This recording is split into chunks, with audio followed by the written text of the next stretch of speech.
समाचार में मुखड़ा क्या होता है, मुखड़ा किसे कहते हैं? अभी अपन ने पढ़े थे समाचार के लेखन के अंग, है ना। उसमें जब से पहला था क्या, मुखड़ा। अब उसमें मैसेज आया, ठीक है, कि मुखड़ा किसे कहते हैं, समझ में नहीं आ रहा है। तो भैया बिल्कुल सरल है, कोई ज्यादा परेशान नहीं होना है। किसी भी समाचार की शुरू की 2 से 3 जो लाइन होती हैं, जो पंक्तियां होती हैं, उसे मुखड़ा या इंट्रो कहते हैं। किसी भी समाचार पत्र में जो लाइन शुरू की होती है, 2 से 3 जो लाइन होती है, जिसे हम पंक्तियां कहते हैं, उससे हम मुखड़ा या इंट्रो कहते हैं। अगर ऐसे ना याद हो तो ऐसे याद कर लीजिए। किसी भी समाचार की शुरू की, शुरुआत की, आरंभ की, जो आपको लिखना हो, 2-3 पंक्तियों को मुखड़ा या इंट्रो कहते हैं। कितना सरल है यार भैया। शुरू की 2-3 जो लाइन है उसको पढ़ लीजिए, उसी को मुखड़ा कहते हैं। कोई बहुत कठिन तो है नहीं है जो आप इतना परेशान होते रहते हो।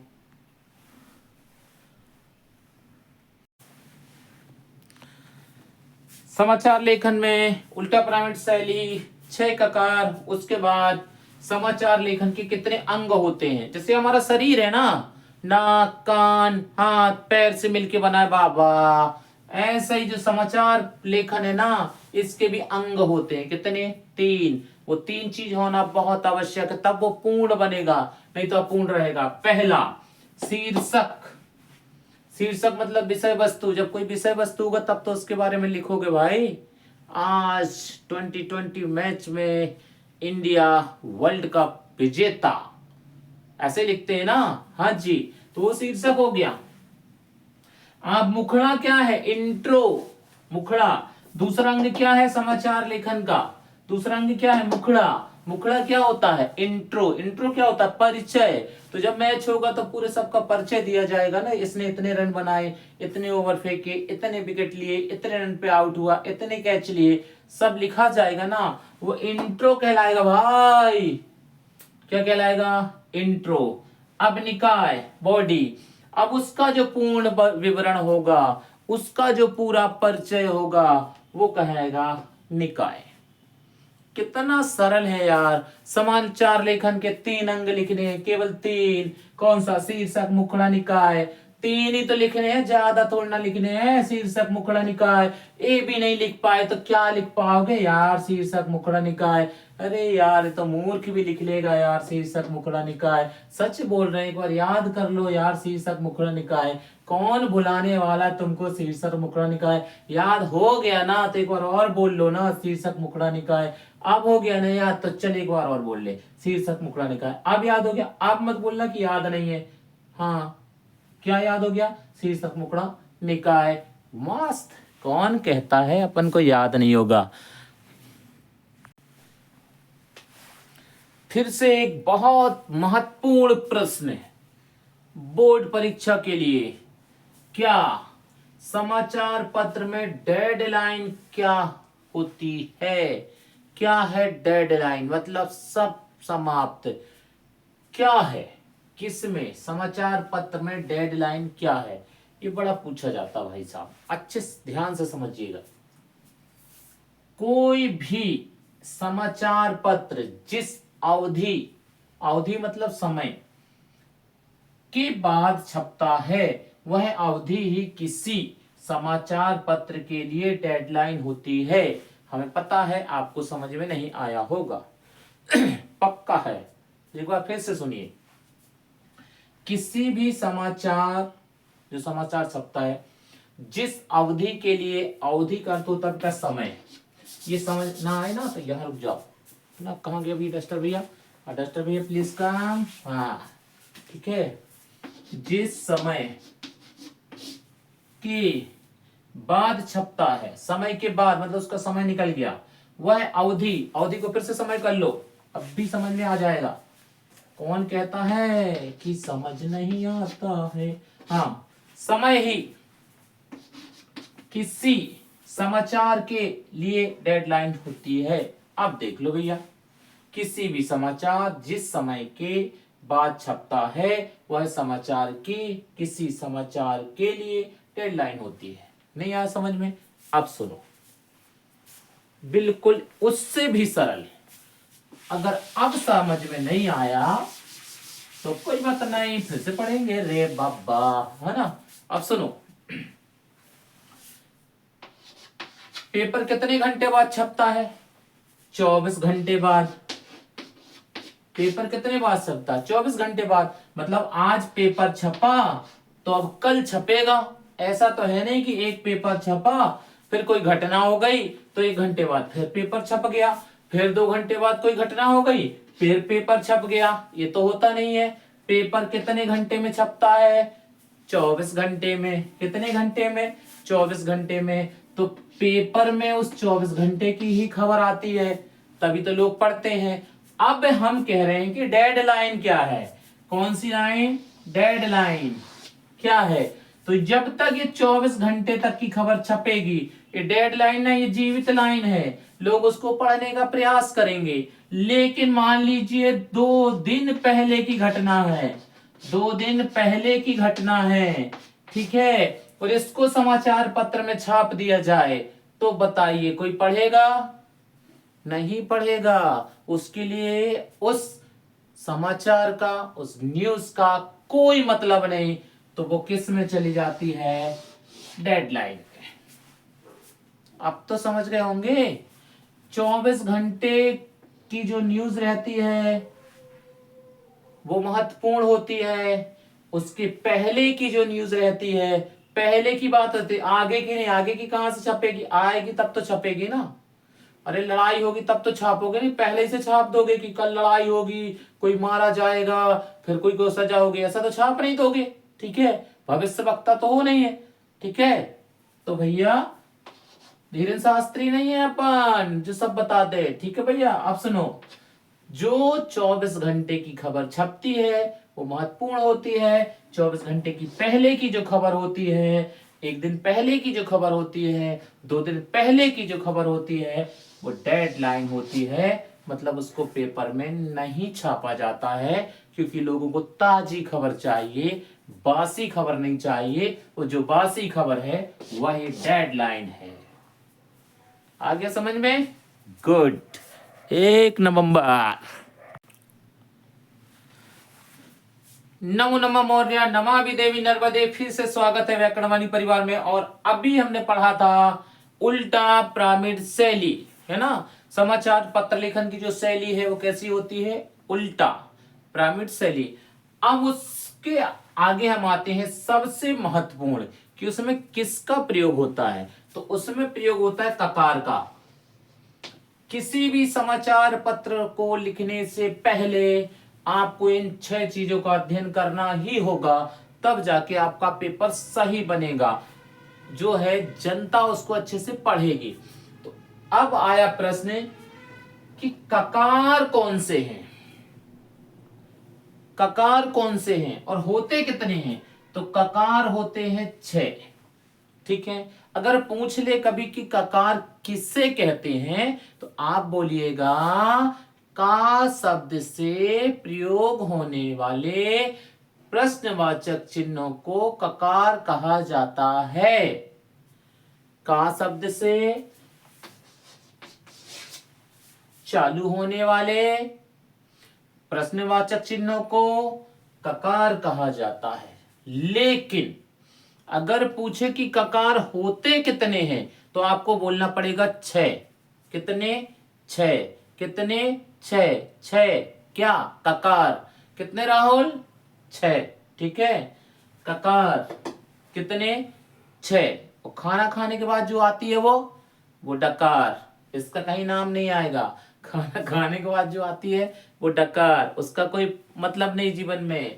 मतलब किसका? ककार का। ककार होते कितने हैं? 6। कितने होते हैं? 6। कौन कौन से? पहला, ये देखो लिखा है ना, समाचार लेखन के 6 ककार लिखिए। ठीक है, समाचार लेखन के 6 ककार। ठीक है, पहला क्या है? क्या। हाँ, एक चीज और बताना बहुत महत्वपूर्ण भैया, दुनिया में जितने भी प्रश्नवाचक चिन्ह बनते हैं या प्रश्न पूछा जाता है, आप जो प्रश्न पूछते हैं वो केवल और केवल और केवल और केवल एक ही शब्द से बनता है। वो किससे बनता है? का से। हिंदी और संस्कृत में आज तक जितने भी प्रश्न पूछे गए हैं और पूछे जाएंगे वो केवल किससे चालू होंगे? कृष्ण। ठीक है, उसका पहला शब्द का ही होगा और कुछ नहीं हो सकता। देखो, क्यों, कैसे, क्या, कब, कहां, कौन, क्यों, कैसे, किस लिए।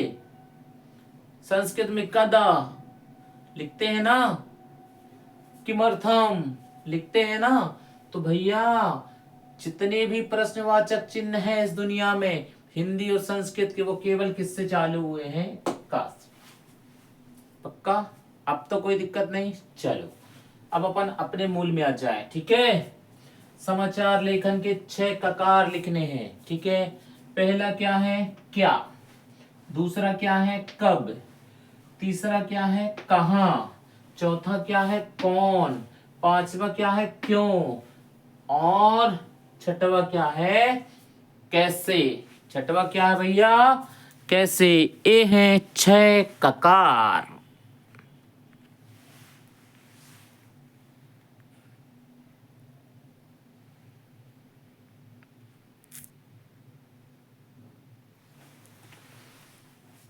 चलो, समस्या तो हल नहीं हो रही है, बताओ क्यों?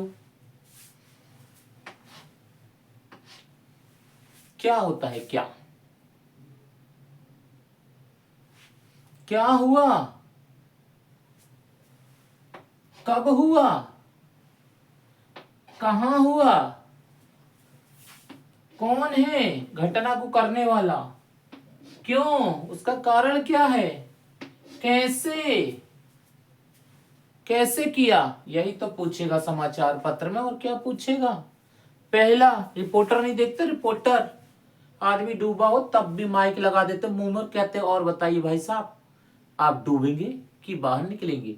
क्या आपको लग रहा है कि आप बच पाएंगे? ये वो समाचार पत्र वाले हैं भैया, वो रिपोर्टर हैं जो आपके घर कभी भी पहुंच सकते हैं, जब भी जिसके यहां भी घटना होती। पहला प्रश्न, क्या हुआ? कब हुआ? सुबह हुआ, शाम, दोपहर हुआ? कब हुआ?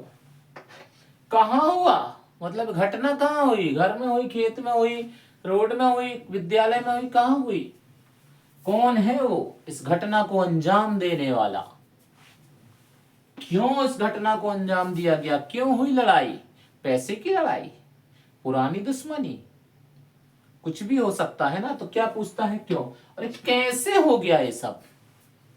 तो जब ये सब कोई घटना होती है और समाचार पत्र वाला आता है और माइक लगाता है सामने, तो इन 6 प्रश्न को अनिवार्य रूप से पूछता है। ये उसके ककार हैं। ककार मतलब होता है जो मुख्य भाग होता है, जिसके बगैर समाचार पत्र अधूरा होता है, जिसके कारण समाचार पत्र लेखन अधूरा होता है। अगर इसमें से एक भी प्रश्न कम हो जाए तो हम भी उसको अच्छे से नहीं पढ़ते हैं। सबसे पहला हमारा मन पेपर उठाने के बाद, क्या हुआ? क्या हुआ? ठीक है, कब हुआ? सुबह हुआ कि शाम को हुआ? कहां हुआ? स्थान जानने की बड़ी इच्छा रहती, लालसा। कौन है? कौन आ गया वो जिसने घटना कर दी? ठीक है, क्यों हो गई भाई? कुछ तो कारण रहा होगा, है ना। और कैसे हो गई? ये जो 6 प्रश्न हैं, ये हर समाचार पत्र में आपको मिल जाएंगे। जो भी घटना होगी इन 6 प्रश्नों से ही आगे जाएगी। इसीलिए इन 6 प्रश्नवाचक चिन्हों को ककार कहा जाता है। 6 ककार, महत्वपूर्ण प्रश्नवाचक चिन्ह जो 6 हैं, उन्हें 6 ककार के नाम से जाना जाता है। निश्चित है आपको समझ में आ गया होगा। धन्यवाद। नमो नमः मौर्य, नमामि देवी नर्मदे हर। और फिर से स्वागत है आपका व्याकरणवाणी परिवार में। और आज हम पढ़ रहे हैं उल्टा पिरामिड शैली। सीबीएसई में अति महत्वपूर्ण उल्टा पिरामिड शैली क्या होती है। प्रश्न क्या आता है? उल्टा पिरामिड शैली क्या होती है? पहला प्रश्न। उसी में अथवा आ सकता है, अथवा। ठीक है, समाचार लेखन की उल्टा पिरामिड शैली क्या है? तो सबसे पहले समझ लो कि है क्या उल्टा पिरामिड शैली। तो ये लिखा है उत्तर, और उत्तर में लिखा है समाचार लेखन। बस इतना ही समझ लो, हो गया पूरा खेल। पूरा खेल इसी में है, समाचार लेखन। ठीक है, समाचार लेखन की उल्टा पिरामिड शैली क्या है, ये भी प्रश्न है, लेकिन उत्तर इसी में है, समाचार लेखन में। ठीक है, फिर से उल्टा पिरामिड शैली क्या होती है? उल्टा पिरामिड शैली, ठीक है, जो समाचार पत्र लिखा जाता है उसकी शैली होती है। देख लो उत्तर, समाचार लिखने की शैली उल्टा पिरामिड शैली कहलाती है। ये समाचार लेखन, ये समाचार लेखन, ठीक है, दोनों एक है कि शैली। शैली का हिंदी अर्थ लिख लीजिए, लिखने का जो तरीका होता है, लिखने का जो तरीका होता है कि कौन सा समाचार कब और कहां पर लिखा जाएगा, कौन पहले पेज पे आएगा, कौन दूसरे पेज पे आएगा, कौन पीछे वाले पेज पे जाएगा, तो ये लिखने का जो तरीका है इसे ही हम शैली कहते हैं। ठीक है, अब पूरा उत्तर देख लीजिए, समाचार लिखने की शैली उल्टा पिरामिड शैली कहलाती है। ये तो आप समझ गए कि जो पेपर लिखा जा रहा है उसकी जो शैली है वो उल्टा पिरामिड शैली है। लेकिन इसमें सबसे महत्वपूर्ण क्या है वो सुनिए, इसके अंतर्गत मतलब जो लिखा जाता है, सबसे महत्वपूर्ण बात, सबसे महत्वपूर्ण बात क्या है? पहले लिखी जाती है। सबसे महत्वपूर्ण बात सबसे पहले लिखी जाएगी। देखिए, इसके अंतर्गत सबसे सबसे ज्यादा महत्वपूर्ण बात सबसे पहले लिखी जाती है, कम महत्वपूर्ण बात में तथा सबसे कम महत्वपूर्ण बात अंत में लिखी जाती है। आगे समझ में, जो सबसे महत्वपूर्ण बात होगी वो नंबर 1 पे लिखी जाएगी, उससे जो थोड़ा और कम महत्वपूर्ण होगी वो बीच में लिखी जाएगी, और जो महत्वपूर्ण नहीं है, केवल मनोरंजन के लिए लिखी जा रही है, वो सबसे अंत में लिखी जाएगी। उदाहरण के लिए आपको पेपर दिखाता हूं, ठीक है, देखिए देखिए भाई, उदाहरण है, ये पेपर है, ठीक है ना, है ना, कितने बड़े अक्षरों में लिखा है, अमेरिका में एनर्जी इमरजेंसी ईवी पर सब्सिडी बंद, थर्ड जेंडर खत्म, लिखा है ना। ये पहले पेज पे आया है, ये देखिए दैनिक भास्कर के, मतलब ये सबसे महत्वपूर्ण है। आप जो इस पेज पे आया है, ये देखिए, ये दूसरे नंबर पे जी सबसे महत्वपूर्ण हो गया। अब कम महत्वपूर्ण पे आए हैं, धान खरीदी केंद्रों में नहीं हो रही भौतिक सत्यापन, ये कम महत्वपूर्ण है इसलिए बीच में आई है। अब ये पेज ऐसा कर लीजिए, जो सबसे आखिरी पेज होगा ये, ठीक है, फिर ये और फिर ये, ठीक है। दो बोले रात का पारा अब भी 10 के नीचे दिन का बढ़ा। अब ये खबर क्या बहुत महत्वपूर्ण है, अगर ये नहीं छपेगी तो क्या होने वाला है? कुछ नहीं होने वाला है। ये लास्ट वाला जो छपे हो चाहे ना छपे पेपर में, कुछ नहीं होने वाला। देखो, सबसे महत्वपूर्ण बात सबसे पहले छपेगी, उससे जो थोड़ी कम महत्वपूर्ण रहेगी वो बाद में छपेगी, और जो सबसे कम महत्वपूर्ण रहेगी मतलब जिसका कोई महत्व नहीं रहेगा ज्यादा, वो लास्ट में छपेगी। अब समझ में आ गया उल्टा पिरामिड शैली क्या होती है। एक बार फिर से बोल रहा हूं, बहुत ध्यान से सुनना। एक बार सुन बस लीजिए, आपको पेपर में अपने मन से लिखिएगा, कोई गलत करने वाला नहीं है। समाचार लिखने की शैली उल्टा पिरामिड शैली कहलाती है। उसके अंतर्गत सबसे महत्वपूर्ण बात पहले लिखी जाती है, कम महत्वपूर्ण बात तथा सबसे कम महत्वपूर्ण बात सबसे अंत में लिखी जाती है। हमने आपको पेपर का उदाहरण बताया, इससे निश्चित है आपको पेपर में बहुत मदद मिलेगी। तो अब चलते हैं उल्टा पिरामिड के दूसरे वीडियो पर, उसको देखते रहिए, मस्त रहिए।